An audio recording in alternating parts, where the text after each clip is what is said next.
सरदार पटेल की 150वीं जयंती के मौके पर कांग्रेस सदस्य मल्लिकार्जुन खड़गे ने एक बार फिर से आरएसएस बैन की मांग की, जिसका समाजवादी पार्टी के सदस्य अखिलेश यादव ने भी हिमायत की।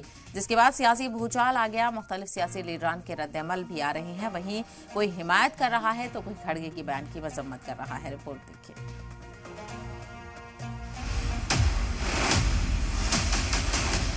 मरते आहन सरदार वल्लभ भाई पटेल की 150वीं जयंती के मौके पर एक बार फिर कांग्रेस ने बीजेपी और आरएसएस पर हमला बोला।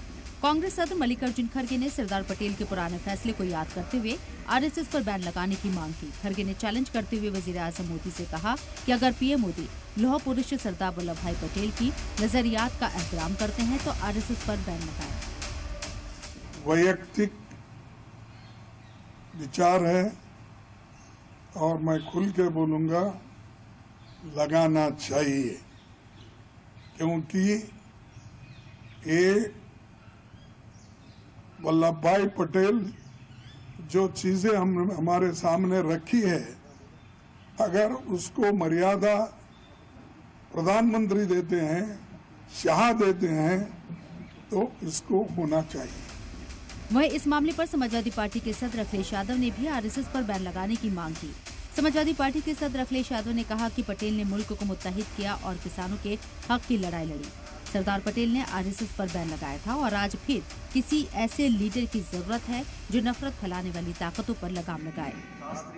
याद रखना चाहिए भारतीय जनता पार्टी को कि उनकी पेरेंटल पार्टी, जहां से वो बीजेपी निकली है, उस संस्था को बैन किया था सरदार पटेल।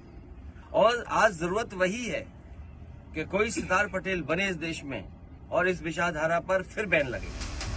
1948 में नाथूराम गोडसे ने महात्मा गांधी का कत्ल कर दिया, जिसके बाद उस वक्त की सरकार ने संघ पर बैन लगा दिया। हालांकि 11 जुलाई 1949 को संघ पर से भी बैन हटा दिया गया। फिर 1975 से 77 के बीच इंदिरा गांधी की सरकार ने इमरजेंसी के दौरान आरएसएस पर पाबंदी लगा दी थी। हालांकि 1977 में जनता पार्टी सरकार ने आरएसएस से बैन हटा दिया। फिर 1992-93 में बाबरी मस्जिद विध्वंस के बाद नरसिम्हा राव की सरकार ने आरएसएस पर पाबंदी लगाई, लेकिन अदालत ने सबूत न मिलने पर कुछ ही वक्त बाद पाबंदी हटा ली थी। कांग्रेस सदर खड़गे की जानिब से आरएसएस पर बैन लगाने की मांग के बाद एक बार फिर सियासत गर्म हो गई है और सियासी घमासान मचा हुआ है। वीएचपी लीडर विनोद बंसल ने बेरहमी का इजहार करते हुए कहा कि आरएसएस पर बैन लगाना खुदकुशी के मुतरादिफ है। और राजनीति के इस पोजीशन पर बैठ करके सिर्फ एक परिवार के अपीजमेंट के लिए और सिर्फ एक मुस्लिम अपीजमेंट के लिए देश का बंटवारा करना चाहते हो आप। राष्ट्रीय स्वयंसेवक संघ के बारे में अब भी अगर कोई ये कहता है कि ऐसी है वैसी है, प्रतिबंधित करना चाहिए, तो मुझे लगता है वो अपनी आत्महत्या का प्रयास कर रहा है। वहीं बीजेपी ने इस मामले पर कहा है कि आरएसएस को हर किसी से सर्टिफिकेट की जरूरत नहीं है। ये दुनिया का सबसे बड़ा सेवा संगठन है और जिसने भी इसे खत्म करने के बारे में सोचा है उसे खुद तबाही का सामना करना पड़ा है। देखिए, राष्ट्रीय स्वयंसेवक संघ को किसी के सर्टिफिकेट की आवश्यकता नहीं है। आज विश्व का सबसे बड़ा सेवा संगठन यदि कोई है तो वो राष्ट्रीय स्वयंसेवक संघ है। और जिन लोगों ने भी राष्ट्रीय स्वयंसेवक संघ को समाप्त करने के बारे में सोचा भी है, उसका समूल नाश हो गया है। इसीलिए मैं कह सकता हूँ ये विनाश काले विपरीत बुद्धि।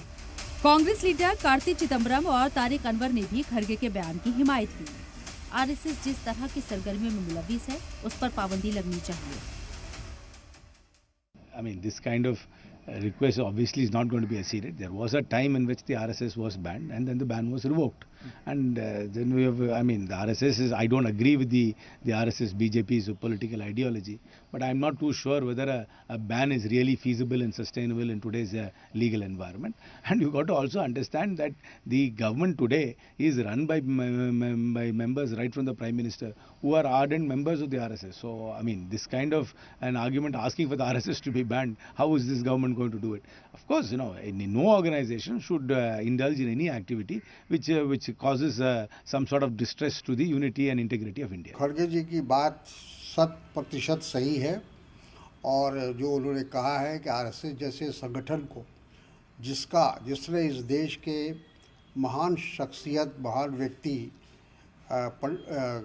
महात्मा गांधी जी की हत्या में जिसका हाथ लोग कहते हैं कि है, ये आरोप है। और ये बात सब लोग जानते हैं, इतिहास गवाह है कि जिसने महात्मा गांधी की हत्या की थी गोडसे, वो आइडियोलॉजिकली आरएसएस और हिंदू महासभा से बहुत निकट थे, बहुत नज़दीक थे।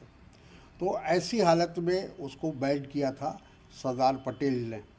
और सरदार पटेल वो ऐसे व्यक्ति नहीं थे कि किसी दबाव में कोई फैसला लेते थे। वो हमेशा एक स्वतंत्र और एक दृढ़ संकल्प के साथ फैसला लेते थे। तो उन्होंने जो आरएसएस पर बैन लगाया था, वो जानते थे कि ये आरएसएस जो है ये देश के लिए ख़तरा है, देश की एकता अखंडता के लिए ख़तरा है, तो इसलिए उस पर बैन लगाया था। कांग्रेस लीडरान की जानिब से आरएसएस पर बैन लगाने की मांग एक बार फिर से जोर पकड़ने लगी है। कर्नाटक सरकार ने पहले ही आरएसएस के प्रोग्राम पर पाबंदी लगा रखी है, जिस पर अदालत ने फिलहाल उबरी रोक लगा रखी है। अब देखना यह है कि आरएसएस पर पाबंदी की मांग और उस पर मचे घमासान का क्या नतीजा निकलता है। ब्यूरो रिपोर्ट, सलाम टीवी।